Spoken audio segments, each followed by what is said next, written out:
Welcome back to episode 2 of AP Government Crash Course. Today's topic is, of course, political parties. Getting right into it, what is a political party? Well, a political party is a group of citizens who organize to do 4 basic things. First, they win elections. Then, they hold public office. Third, they operate the government. And fourth, they set public policy. They do this on 3 different levels, those being national, state, and local. All of these levels are independent and not centrally controlled. The party organization includes national leaders, state chairpersons, county chairpersons, and activists on all levels. So what are the main functions of a political party? Well, they have 5. Firstly, they want to nominate candidates for public office. After that, they run their political campaigns to make sure that these candidates win their elections. Third, they create platforms with positions on issues like gay marriage and abortion. Then they critique the policies of the other party that's in power so that they can make themselves look better. Lastly, they serve as a linkage institution, and they do this in 3 ways. First, they provide information to voters about candidates in their party. Second, they encourage voters to vote for those candidates, getting them more support so that they can win. And lastly, they fundraise for these candidates so that they have money to run their elections. Now, America's had a 2-party system since the 1800s. But why? It doesn't say anywhere in the Constitution that we need to. Well, there's a couple different factors that play into this. Firstly, we have a strong consensus in America on core political values, like freedom and like equality. And if you recall from the last episode where we talked about political culture, this is exactly what I'm talking about. Adding to that, most Americans consider themselves to be moderates, not partisan, meaning their views fall somewhere between liberals and conservatives. Third-party candidates have a tough time getting elected for 3 main reasons, which allows them to not get support and adding to a 2-party system. These reasons are single-member districts that only allow for 1 candidate to be elected to each office, meaning even if a candidate gets 10% of the vote, their party doesn't get 10% representation in Congress. Proportional representation would allow for this, which allows for, let's say, a candidate gets 10% of the support, their party would get 10% of the seats in Congress. Currently, it's whoever gets the most votes gets all the power. This forces third-party candidates to have to spend a lot of money, which is harder to get for the rare chance they might get elected. To be elected, they also need petitions from the citizens to get on the ballot, whereas Democrats and Republicans are on there by default. Finally, there's just the simple fact of tradition, because we've had a 2-party system since the 1800s, and people don't see the need to deviate from the norm. The party with the majority of power in our government has shifted many times since its infancy. The time period that a party holds the majority power is called a party era.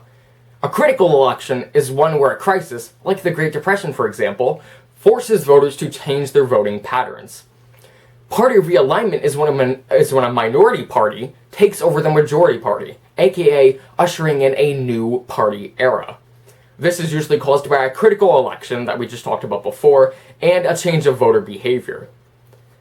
There isn't time to go over all of the party eras, you can read up on those on your own, but there are 2 main ones that I think you should be familiar with. Firstly is FDR's New Deal coalition from 1932 to 1968. When the Great Depression struck, it struck down the Republican dominance that had been held prior. FDR's new Democratic platform included programs for relief, recovery, and reform, collectively called the New Deal. The New Deal coalition had urban dwellers, labor unions, Catholics, Jews, Southerners, and African Americans. It did not have northern business leaders or wealthy industrialists. The Great Depression caused urban dwellers and African Americans to change their party loyalty to the Democrats. Previously, those had been held by the Republicans. This is why the 1932 election is an example of a critical election. The next era you should know is the era of divided government, which is from 1968 to right now. Richard Nixon in 1968 ushered in a new party era for the Republicans.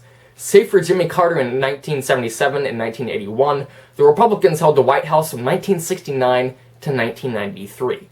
Nixon and the Republicans adopted the Southern strategy in an attempt to get control of the South that the Democrats previously held. And by 2008, the Republicans did this very well, because they had a majority of the Southern congressional seats.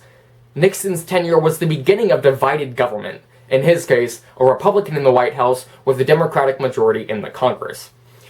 This continues today, as only 12 years from 1969 to 2010 has there been same-party control in both the White House and Congress. This causes many consequences, including making it harder for moderates to seek compromise. Because of this, it also causes gridlock in Congress because the different parties want different things, but nothing can happen because neither of them have all the control. This increases public frustration due to the gridlock, leading to a distrust and lack of confidence in the government. A rise of independents have increased the number of split-ticket voters. People that might vote, for example, a Republican president, but then down the ticket might vote, for example, a Democrat in the Senate. The process of disengagement from political parties and instead identifying as an independent is known as party de-alignment, de-aligning yourself from political parties. Minor parties come in three different types. Ones that are led by charismatic leaders. For example, Teddy Roosevelt's Progressive Party split the Republicans, allowing the Democrats to capture the White House.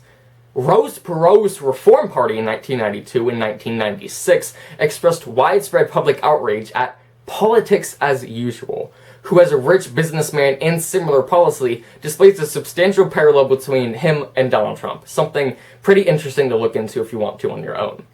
The next type is single-issue parties. Parties like the Free Soil Party, which oppose the spread of slavery, and the Right to Life Party, who opposes abortion. Lastly is the parties organized around an ideology. Socialist parties support labor unions and big business regulations, whereas the Libertarian Party champions individualism and less bureaucracy, that is, government programs and regulations. Some obstacles to minor parties, or third parties, are the winner-take-all format and the Electoral College. Rose Perot, for example, in the 92 election, in his Reform Party, got 19% of the popular vote, but no Electoral College support, because his support was across the entire country, not focused in any particular state to actually get the Electoral College votes. Single-member districts make it hard for congressional candidates to get elected, as they have to wage expensive but risky campaigns that often amount to very little. Minor party candidates are excluded from debates, so they don't get the exposure they need to boost their popularity. Now, what are the impacts of minor parties? What do they have on the political system? Firstly, they have the spoiler effect, which happens when they siphon off votes from major party candidates. Ralph Nader, for example, siphoning off votes from Al Gore in the 2000 presidential election, or the upcoming election where the Libertarian and the Green Party candidates are siphoning off from the Democratic and the Republican candidates. Next up is they often have strong views on specific issues, for example, the Right to Life Party on abortion. And these views can often get major party to adopt their ideas if the party itself garners enough individual support, as the Republican and Democratic parties may need to secure that particular voting bloc to win the election. Those are the basics of political parties. I really hope you all enjoyed and learned something. Peace.